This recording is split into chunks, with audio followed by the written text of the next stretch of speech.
할렐루야. 아멘. 오늘은 마태복음 17번째 강의합니다. 오늘 마태복음 3장 10절로 12절 말씀을 통해서 타장가닥을 정결하게 하신 이런 제목으로 말씀을 전하려고 합니다.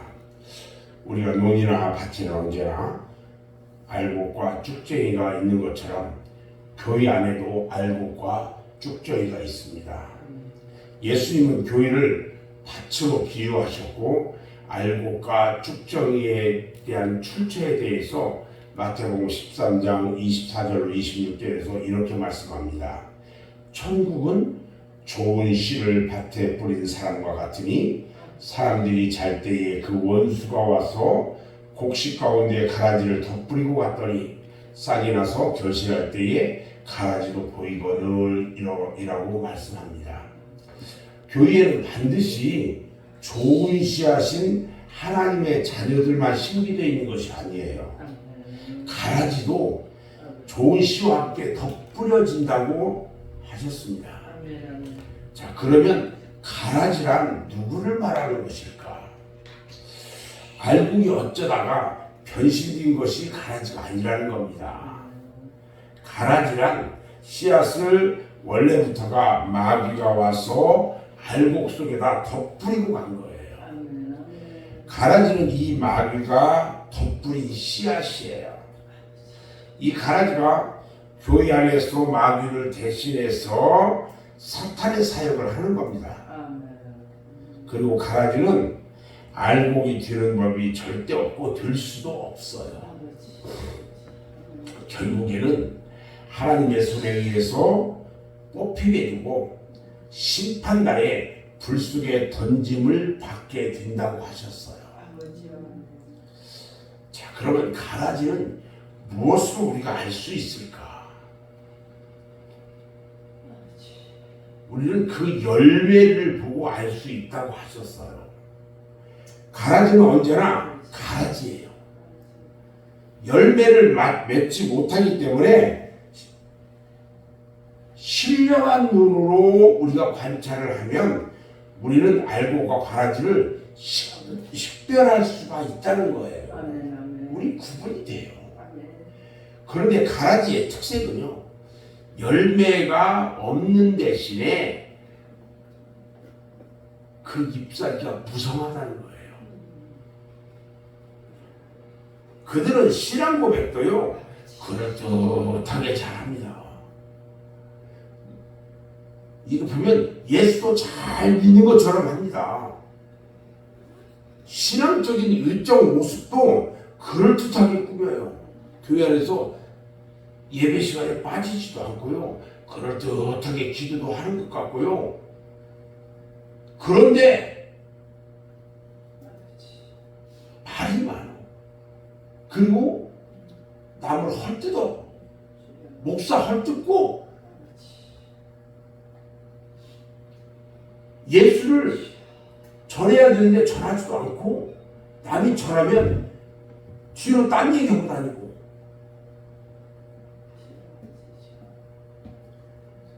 교회 와서 예배를 드리는데 다니면서 성도들 흉보고 다녀. 그 이간질하고 이거 다 가라지예요. 이거 다. 심판날에 이들은 불 속에 다 던짐을 받게 된다고 그랬어요. 그들의 이 같은 모습을 하나님 중심이 아닌 거요. 사람 중심의 가짜 믿음이에요. 이것을 성경에서는 뭐라고 말하냐면 의식이라고 말을 해요. 바리새인 것 같은 자들. 기도하는데 길거리에서 사거리에서 나 기도 열심히 하고 있다고 보여주는 그런 기도. 헌금할 때 동전 막 듣고 나 헌금 많이 하고 있어 이거 보여주는 믿음. 의식자들이에요. 가라지를 뽑는 일에 대해서 우리 예수님은 함부로 뽑지 말라고 당부합니다. 왜 그러냐? 주인이 추수할 때까지 가만 놔두래요. 이 놔두 보면요, 가라지인지 알곡인지 잘 알 수 없어요. 자랄 때는 왜 그렇게 말씀하실까 우리 주님은?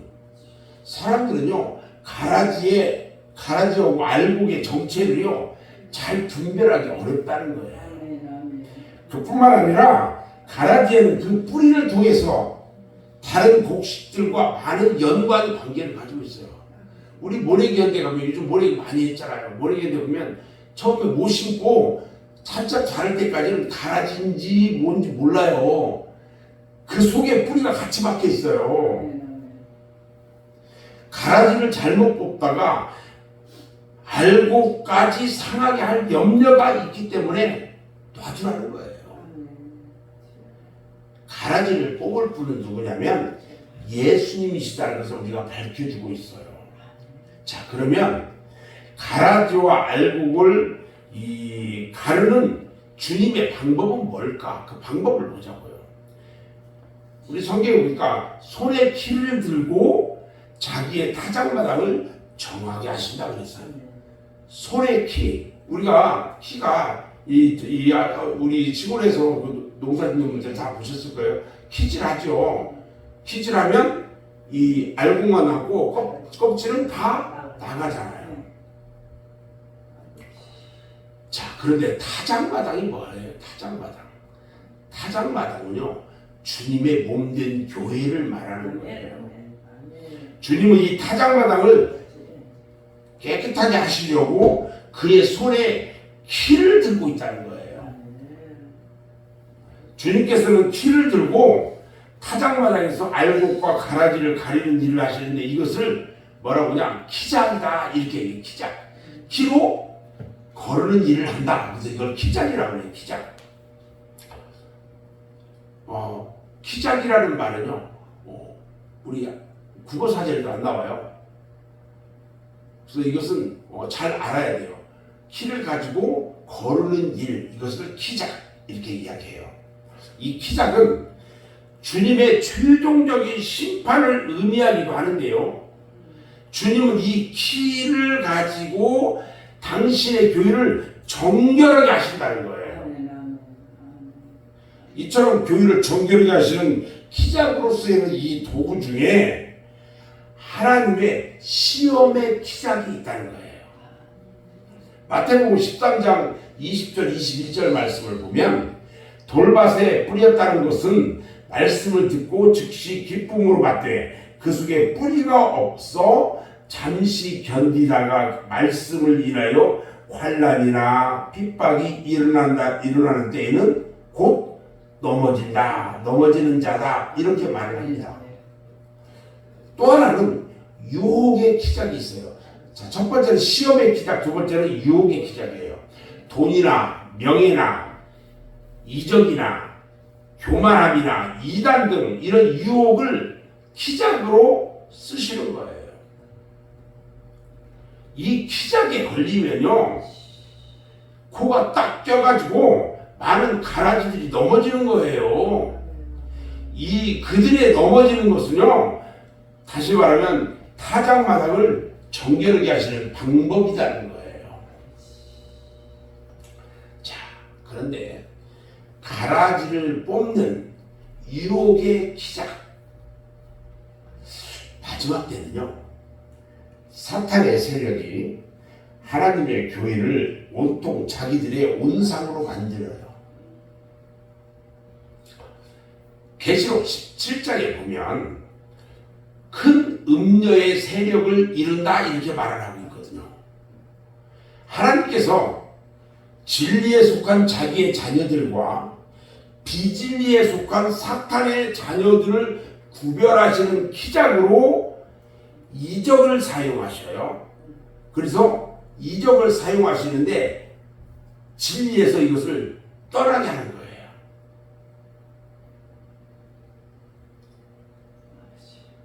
구분하는 방법이 참 대단해요.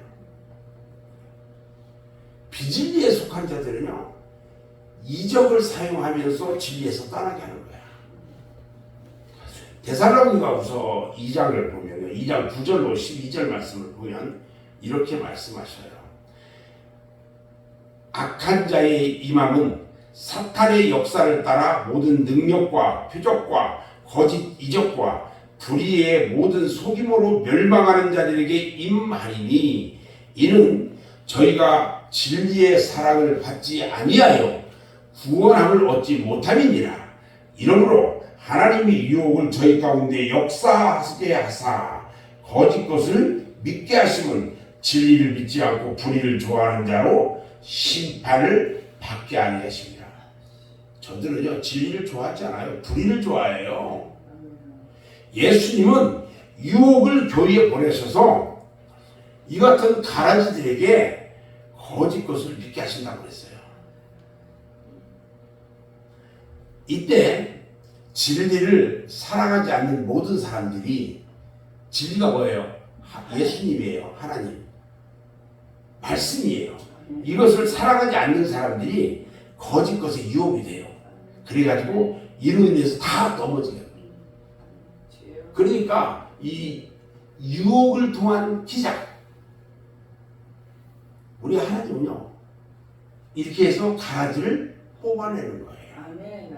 그래서 하나님의 자녀들은 오직 하나님의 말씀만을 따라야 한다는 거예요. 아멘. 예수님은 양은 목자의 음성을 알고 그 음성을 따른다고 했어요. 우리가 몽골에 가면 그 양떼들 있잖아요. 그 목자가 멀리서 이 사냥개 그 지키는 개 한 마리 오고 딱 지켜 있어요. 그래서 이 하니까 그들이 움직여요. 그와 동시에 양을 지키는 개들이 가서 다 인도하고 이런 모습을 저희가 한번 봤잖아요.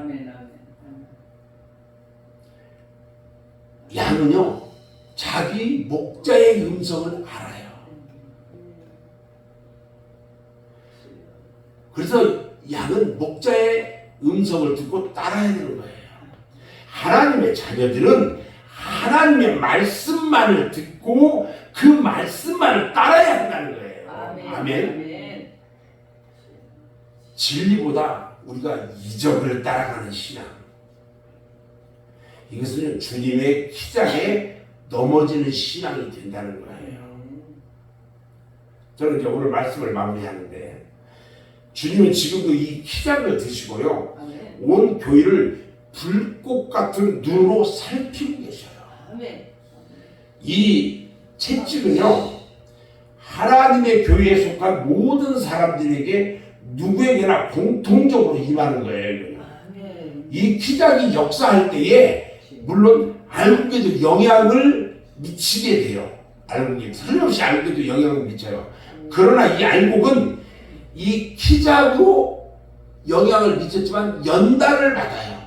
그래서 더욱 아름다운 결실을 맺는데 가라지는요 이 기작에 견디지 못하고 떨어져 나오게 된다는 거예요. 우리는 마지막 때를 살아가는데요 하나님의 말씀에 온전히 하나님의 말씀에 우리를 순종하며 살아가는 사람이 되어야 된다는 거예요. 잘 분별해야 돼요. 우리는 어떤 경우에도 하나님을 향해서 열매 맺는 생활을 통해서 알곡의 모습을 정확하게 드러내 보일 수 있어야 한다는 겁니다. 아멘. 그런 저와 여러분들 다 되시기를 주님의 이름으로 축원합니다. 아멘.